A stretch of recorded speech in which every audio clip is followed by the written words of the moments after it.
Bread. I had the unfortunate task this week, no doubt like several thousand people up and down the land, of having to tell my family that our summer holiday had been cancelled. This year we planned to get 9 members of our family across to the west of France for 3 weeks. We'd booked a big house and all our plans were in process and were all set to go when news came through that unfortunately the holiday has been cancelled for another year. When I told my children, both of them recalled days when they were younger, when every day they would go along to the bread shop in the local village with their granddad to buy the baguettes and croissants for breakfast. And they remember going along in the car and coming back with bundles of baguettes and pastries under their arm. And many years ago, in the second week of our holiday, Grandad wasn't very well. And so I boldly said, go on, I'll go to the bread shop. All the family kind of looked at me and said, are you sure? Are you serious? I thought, yeah, come on. How difficult can it be to order some French bread at a village shop?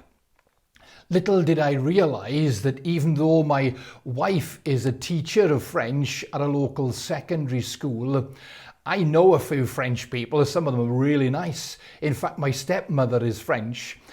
And the thought of going along to the bread shop, I was conjuring up all manner of different words and phrases that I could think of being a non-French speaker.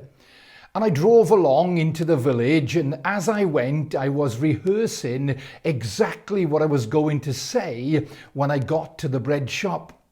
I parked outside, and because it's France, it's not called a bread shop, it's called a boulangerie.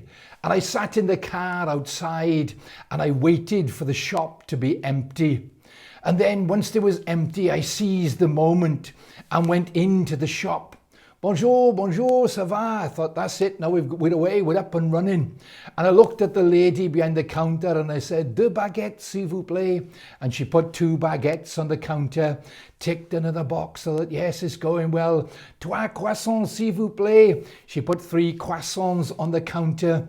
And then I paused and she said something to me which I didn't understand. So I just simply said, oh, pardon, 2 pain au chocolat, s'il vous plaît. And she put 2 chocolate croissants on the counter. And then I just said, merci. And she said a load of different things, which ended up with the phrase euro in the end. I thought, okay, I must be time to pay. Unable to realize what the amount was, I just went for a big note and handed over the lady at 20 euros. That was fine. She gave me the change. Then it was au revoir, bonne journée. And I put the baguettes under my arm and I picked up the croissants and I turned to go out of the shop and thought, yes, I've done it. And I walked straight into a plate glass window. The baguettes hit the floor, the croissants are going everywhere. The one was going, oh, monsieur, catastrophe, monsieur, monsieur. I calmly got up, dusted myself down and drove back to the gîte. When I got back there, I had a big red mark on my forehead and the croissants were looking a bit worse for wear. And the family said, did it go okay? Yes, I said, it went fine, no worries at all.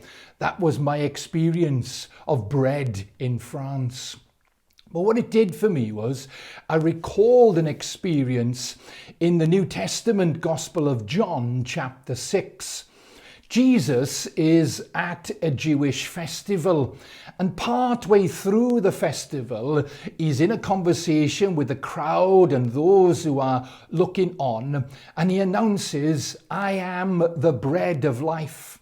If you come to me, you will never be hungry. If you believe in me, you will never be thirsty. And those very words, I am the bread of life, instantly in the mind of his audience, they flick back hundreds of years to the experience of wandering in the wilderness during the Exodus. In Exodus chapter 16, the people come grumbling to Moses because they've got no food.